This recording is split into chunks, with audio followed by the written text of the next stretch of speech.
Hello, Soldierboy here, and welcome to the 3 year anniversary video for the channel. And part of me is amazed we're here. 3 years has flown by, but let's start at the beginning. We do this every year on the date that things changed, and we'll start at the beginning. So, for those that aren't aware, 3 years ago today, I was on my motorbike on the way to work, and a car pulled out in front of me.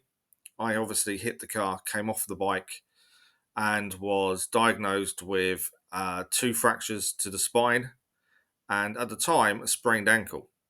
Doesn't sound that major. I was saying to my work colleagues, see you in a week's time, we'll be back very soon. 3 years later, things aren't quite that simple. So the fractures in the back have healed. We know that from MRIs and stuff. Um, the foot, it later turned out, wasn't a sprain. It's a condition called CRPS, which is complex regional pain syndrome, and that's where the nerve endings in the foot, the pain nerve endings, are constantly switched on. So my foot now has lost movement laterally, so it doesn't move up and down. I can roll it a little bit, but not brilliantly.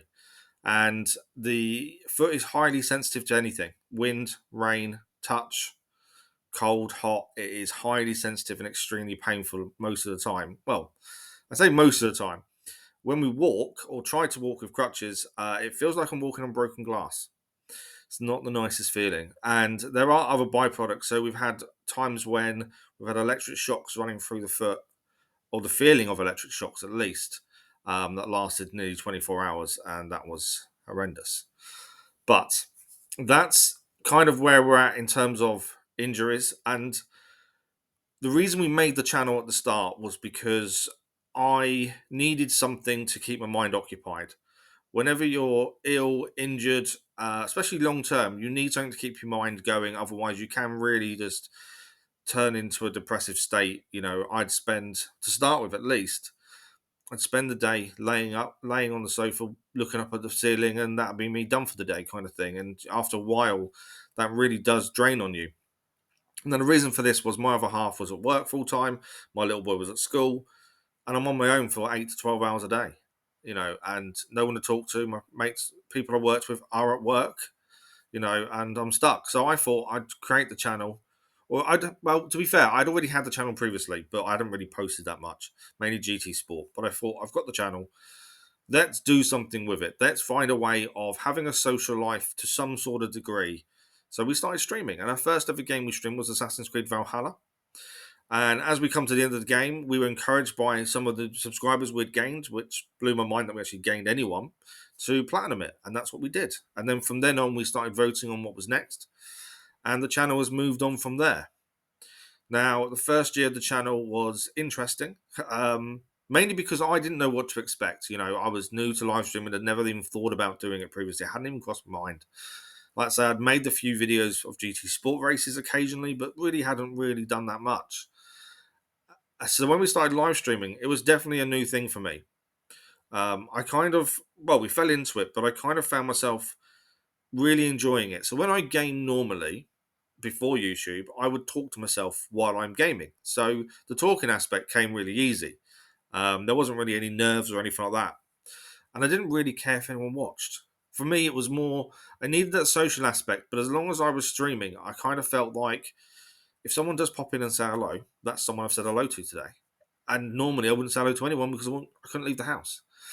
Um, the first year also was interesting because I had to wait 8 months for the insurance to admit they were liable.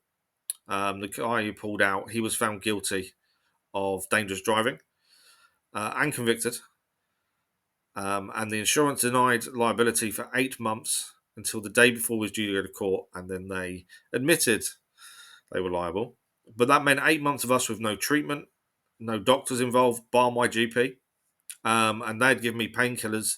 I'd already got hold of the NHS physio. NHS in the UK is our medical institution who I actually work for as well. So the NHS physio had given me some exercises, and they were over the phone because it was COVID, and I struggled to do them. And I rang the physio and said, "Look, physically, I just can't do these exercises." But because they couldn't physically see me, they didn't really know what was going on. Now, after they had the other insurance had admitted liability, they arranged a private physio who would see me. And then when we saw him, he had a suspicion there was something more going on, especially with the foot, because, well, it wouldn't move. And if he touched it, it was like someone was sticking needles into it. So he did diagnosed or thought it was CRPS. He then sent us, got hold of the GP and the insurance and gave them some ideas of what he was thinking. And then it was diagnosed by the orthopedics and the NHS. They diagnosed CRPS. We then went to see, I think it was a pain expert. We've seen so many different doctors, it's kind of difficult to understand which ones we've seen and when. And he confirmed CRPS diagnosis. We've had loads of people we've seen over time, and they've all confirmed it. But what it means is my left foot doesn't move laterally. So stairs are no go. I've not gone upstairs in my house for 3 years now, as it's the 3 years today. I've not stepped a foot upstairs. We did try early days, and I'd end up falling, just because my foot didn't want to know. And you kind of think you're moving it when it's not. So it's been hard. That was the first year, and I was struggling to kind of deal with the fact that I wasn't working. I've worked all my life. I've always been a workaholic to a degree. I've enjoyed working. To then find yourself sat at home doing nothing is quite tricky. And yes, we had the streaming to kind of keep our mind occupied during the day, but even at that point, it was still very. Although I tried to keep on top of it, I was struggling pain wise. I was struggling with not going to work, and yeah, it kind of took its toll. Then we still got to the first year anniversary, and the video's still on the channel, and I amazed that we'd gained a few subscribers. I think it was around 200 or 300, maybe even more. I can't really remember that far back. But yeah, we had some subscribers. We know we're doing really well. We'd started doing episodic content as well, because that gave me a way of scheduling. So I'd finish streaming, have a lunch break as if I was at work, and then record or edit or that kind of stuff until late afternoon when my other half and little boy come home. That kind of gave me that focus back of I was in a workplace environment. We'd have a schedule and we'd stick to it as much as we could. Pain obviously did dictate quite a lot of what we could do, but it did give me that aspect of I'm going to work today. That may be streaming, that may be editing, but I'm going to work, and I've got that period of right. We start work, we have lunch, we finish. It gave me that structure. Year two, we had more tests, batches and batches of tests and MRIs and all this other stuff. And again, pain wasn't brilliantly controlled. We were struggling to get the insurance to understand that we was in agony, barely leaving the house because it's just not worth the pain. Insurance then refused to do any more physio or pay for the physio anymore, so that stopped. And the physio was really my only other outlet away from streaming, of someone I could talk to, because I saw him every week. So when that stopped, that didn't really help things. And yeah, by the end of year two, mentally, I was really struggling. Struggling to accept there was issues. What made it worse was by this point, my work done everything they could to try and help and keep me on the books and keep me going. And I obviously work for the NHS, so they do try and help as much as possible and try and find me another area I could work in. But because I was struggling to sit up for more than a couple of hours at a time before I'm going to lay down for an hour or two, they couldn't do anything for us. So they medically retired us just after we finished our 2-year anniversary. But that was also significant for the channel, that 2-year anniversary, because a month afterwards, we actually got monetized. We'd slowly and steadily building up subscribers. We gained 1,000 subscribers. We gained the watch hours many, many months previous. But in the end, yeah, we got monetized. And there is one person I need to thank at this point, because SLPTLK raided one of our streams one day with a lot of his subscribers, and a lot of them have stayed since. They pop into the stream still, even to this day, and say hello. And yeah, it was incredible what he did for us, and really helped boost the channel. And just the problem with small channels is they're not seen as much. They're harder to find, and I think sometimes it takes someone else to sometimes just say, "Look, have a look, see what you think." And we try to do that with the channel showcase we'd done on the channel as well, as much as we could. So end of year two, we were just about to be medically retired. We'd just got monetized. And then we started thinking, right, where do we want to go with this? And all the way to this point, I'd never thought about numbers. I hadn't really bothered with subscribers. I hadn't even bothered with watch time, views. If a video, an episodic video we do get 0 views, it gets 0 views. It doesn't bother me. I put it up there and I don't look back. That was not what the channel was ever intended for. It was always intended for me to have that outlet, that social life. So getting monetized put me in a quandary because I wasn't too sure what I wanted to do with that. But we got monetized, and then I made a very big conscious decision not to add memberships, not to do any merchandise and all this stuff. And although we were still quite small, probably wouldn't have got anything anyway. But I made a very conscious decision. I think I made a video on it and said, look, I personally am not in a position to buy a membership to someone else's channel. And even if I was, would I? Because I never have previously. So why would I then want someone else to buy a membership to my channel? It does, in my head, it makes no sense. And yes, I see why people do it. It's their way of supporting. I get that. But for me, it just does. I can't get my head around it. So we said none of that. We also said donations. I really appreciate them when we get them, but it's definitely not needed. Financially, yeah, I'm not well off. I'm not doing well because of being mentally retired. We've gone from 2 incomes to one, but it's not something I would ever do. So why would I expect it? It's really difficult to try and explain, but that's kind of where my head was. So here we are, end of year 3. Injury wise, I can set up for probably 3 to 4 hours a day. Well, 4 hours at a time, 3 to 4 hours at a time, and then have to lay down for a couple of hours. Back will recover to a point. It'll still be niggly, but it won't be as painful. I can sit back up again for a few hours and then back down. I still don't go upstairs. I still haven't been upstairs, and my foot still doesn't work. We are currently in a small argument with the insurance because the third party are questioning some of the doctors that we've been seeing over the last 3 years. We finally got the GP to give us morphine, and we've maxed the amount we're allowed, but we need a pain appointment again for them to up the dosage, but currently the insurance are saying, nope, it's not going to happen. So we're stuck with that situation at the minute. The morphine has helped a little bit with the back. It's not touched the foot in the slightest, but it has helped the back. The downside to the morphine was when the doctor prescribed it, they took us off Zapan, which was the painkiller we'd been taking for around 2 years, 4 times a day. But they didn't just slowly, gradually wean us off it. They just took us off it. So we spent a good few weeks struggling with withdrawal from that painkiller, which wasn't fun. I'd never experienced that before, and that was not a nice thing to be dealing with.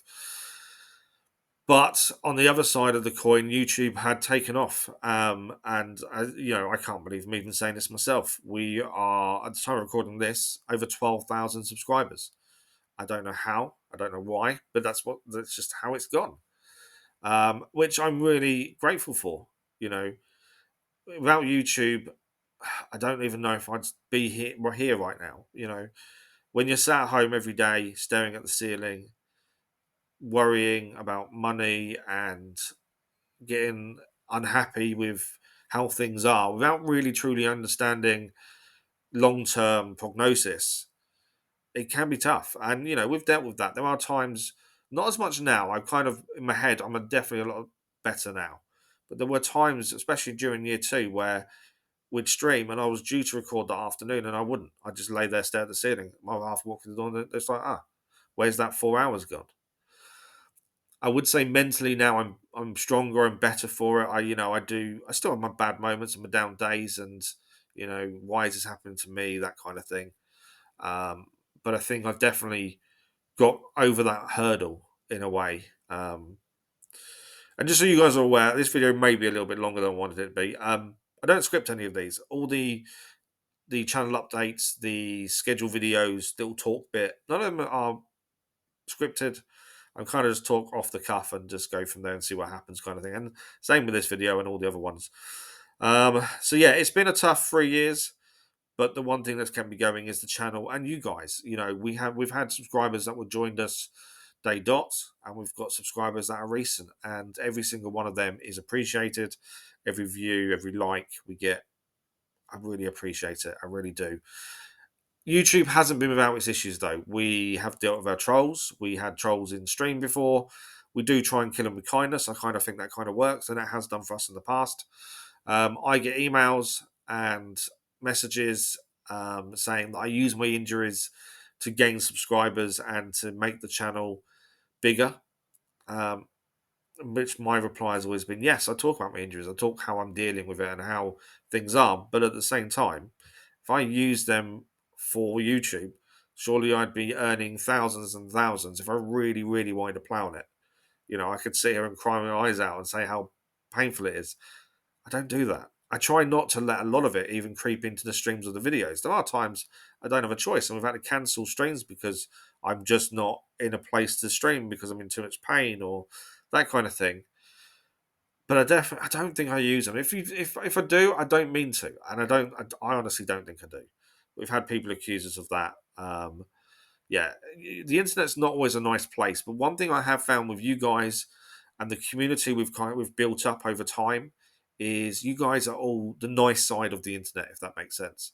Whenever there's someone new that pops in and says hello in stream or even in the Discord, everyone's really welcoming. Everyone's really happy to have a chat, and we've had debates in the streams. And sometimes the chat in streams isn't even about the game we're doing; it's just about life. And I think that's the one thing I'm really grateful for is how you guys have been with new people and even with me. And when I'm not doing well, you guys have saved me in essence, and I really appreciate that. It's been a big thing for me. For the future, the channel is still going. I'm currently classed as disabled. That could change in the future. We have been told we're not going to regain use of the left foot, so stairs are still going to be a no go. The back still needs to be better.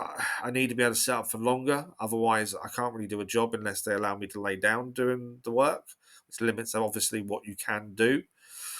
But as far as I'm concerned, the channel continues. We're going to keep moving forward, keep pressing on, keep live streaming as much as we can. The only thing that's stopping us currently live streaming in the evenings, because we used to do evening streams as well, is lack of sleep. In the last 3 years, my sleep has been horrendous and getting worse gradually over time. Currently, I'm lucky to get 3 to 4 hours very interrupted sleep. Um, and it's not just pain. Pain does keep me awake and wake me up, but it's nightmares and things like that that also cause us an issue. So that's a tough one. That's something we're trying to deal with at the minute. And once we can get a better grip on all that, we'll hopefully go back to doing evening streams again. It's one of those where I've been trying to get back to.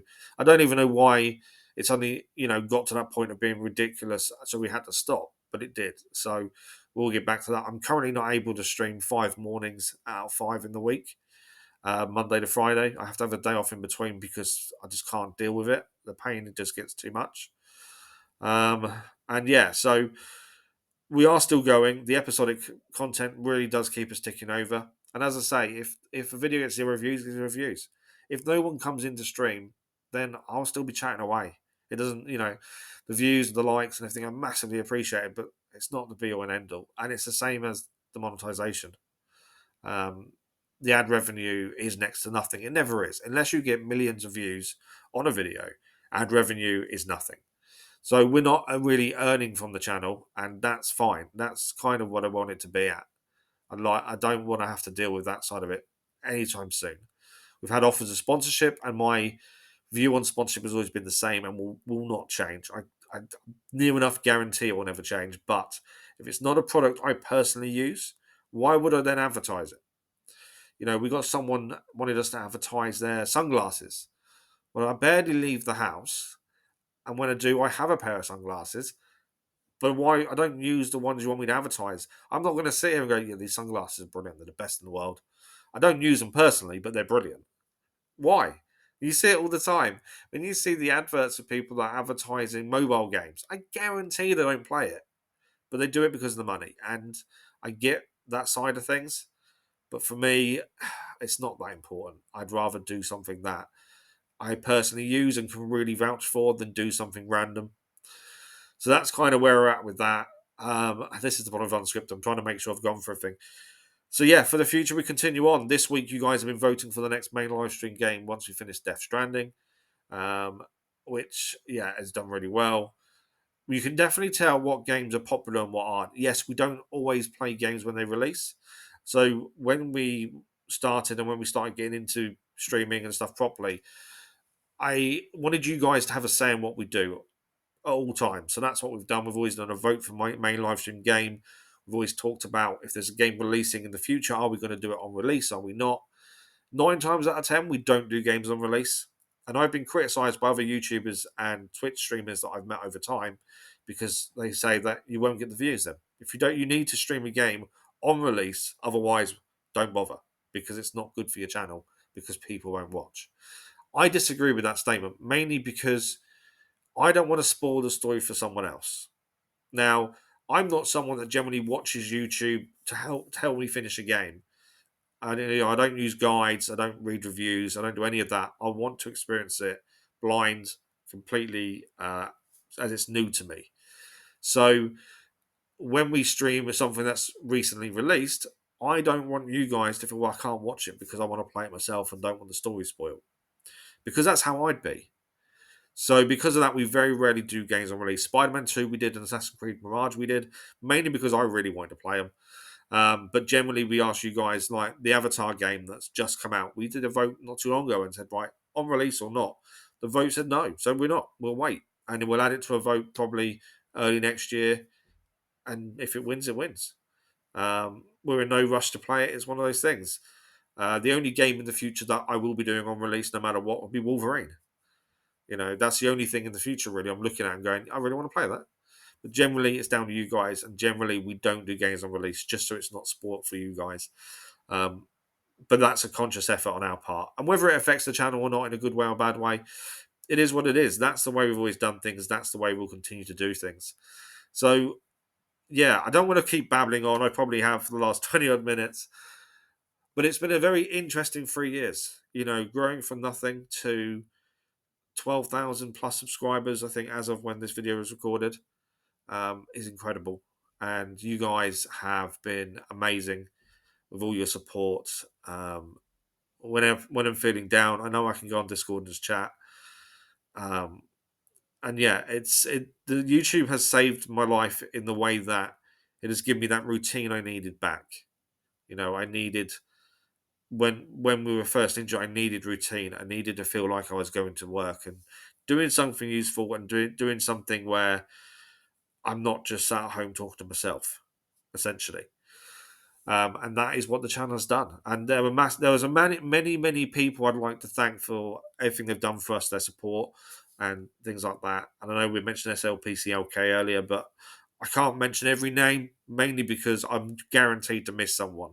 So I think the best way of doing it is say a massive thank you to each and every one of you that has either viewed a video, liked a video, subscribed to the channel, watched me for 2 minutes, watched me for an hour. Um, Whatever you've done, a massive thank you to you guys.